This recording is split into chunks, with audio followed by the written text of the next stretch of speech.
My neighbor has been mowing this same patch of grass for 3 days straight. And I swear, every time he passes the window, his smile gets wider. Hey man, you good? I didn't answer. I just watched him. His lawnmower never ran out of gas. His arms never got tired. And the grass never got shorter. You staring again? I forced myself to look away. But when I glanced back, he was gone. The mower was still running, though. Just sitting there in the middle of the yard. Engine humming. What's wrong with you? My wife stood behind me, her reflection pale in the glass. Nothing, just something's off about him. I pointed. The mower was moving again, but no one was pushing it. That's not possible. The mower turned toward the house. The engine roared louder. Why is it coming this way? The blades hit the porch steps, wood splintered. The mower climbed. Lock of the door. But it was too late. The front door burst open. The mower rolled inside, spinning, chewing through the carpet. And behind it, my neighbor, still smiling. You should have waved back. His teeth were too white, too many. What does he want? The mower revved. The neighbor tilted his head. Just a little trim. The blade screamed toward us. What? We bolted down the hallway, but the mower followed, tearing chunks out of the walls. Behind us, the neighbor's footsteps were slow, deliberate. You can't outrun a good lawn care routine. His voice was wrong, too smooth, like it wasn't coming from his throat. The basement.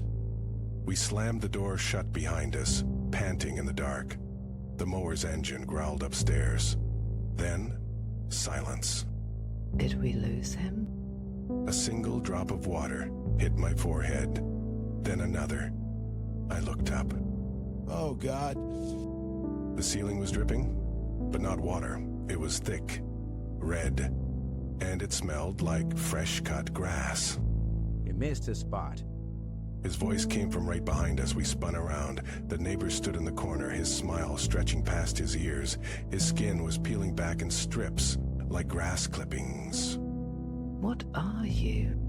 He tilted his head again. Just keeping the neighborhood tidy. The mower's engine roared to life outside the basement door. The knob started to turn. There's nowhere left to run. Then we fight. My wife grabbed a rusted shovel leaning against the wall. She swung hard. Tisk tisk. Never interrupt a man's work. The neighbor caught the shovel mid-swing. His fingers, they weren't fingers anymore. Just long green tendrils that wrapped around the metal like vines. Your hands? Fertilizer does wonders for the skin. The tendrils slithered up the shovel toward my wife's arms. She screamed as tiny thorns pierced her flesh. It's growing inside me. I watched in horror as veins of ivy pulsed beneath her skin. Her eyes turned glassy, reflective like dew on grass. Everyone needs a little greenery in their life. The mower revved louder, inching closer. My wife turned to me, her mouth opening, but only a dandelion puff came out. Yeah. The neighbor placed a leafy hand on my shoulder. His breath smelled like fresh mulch. Don't worry, you'll make excellent compost. The last thing I saw was the mower's blade spinning toward my face. Want to run a different section and you missed a spot. Of course.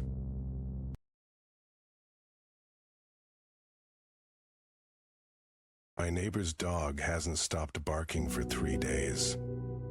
But here's the thing. It died last week. You hear that? It's back. That's not possible. We buried it. The scratching at the door starts slow, then faster, like it's trying to dig its way in. It sounds big. Dogs don't grow after they die.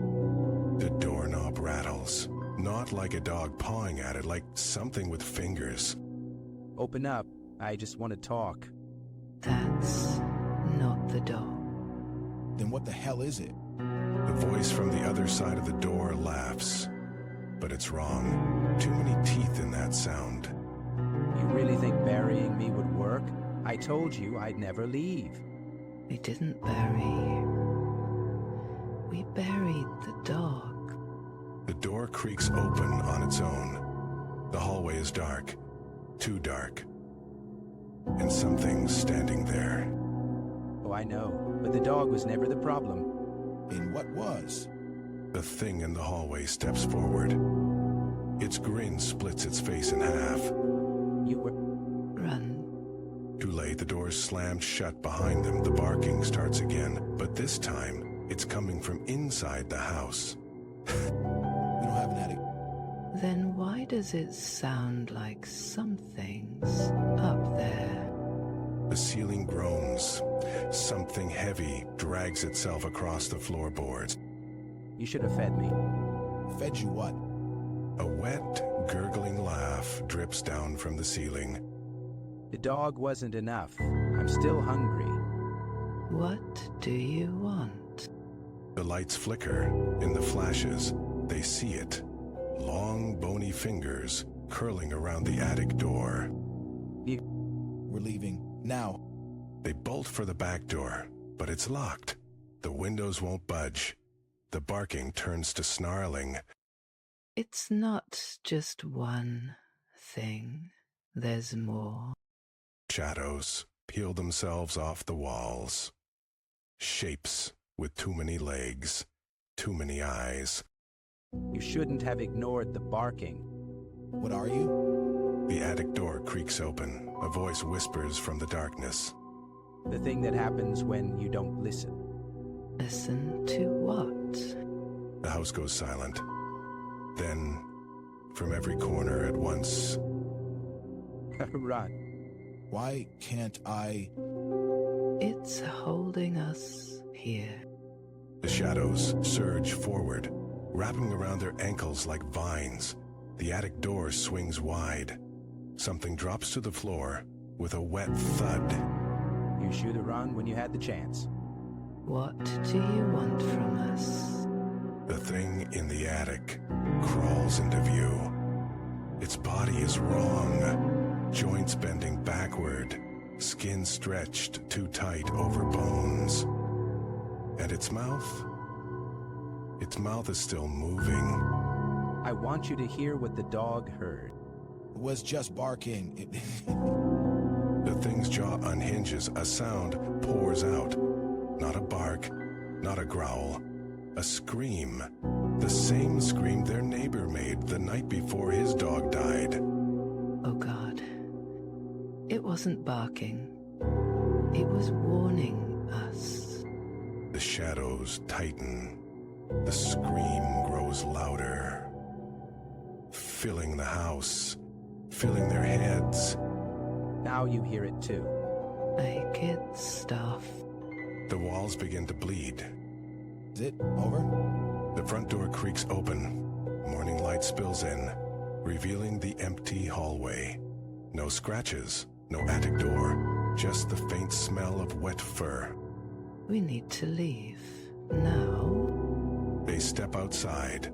The neighbor's yard is empty. No grave, no dog. Just a single muddy collar lying in the grass. It's gone. No, it's not. Behind them, inside the house, a single bark echoes. Then the door slams shut. You'll hear me again.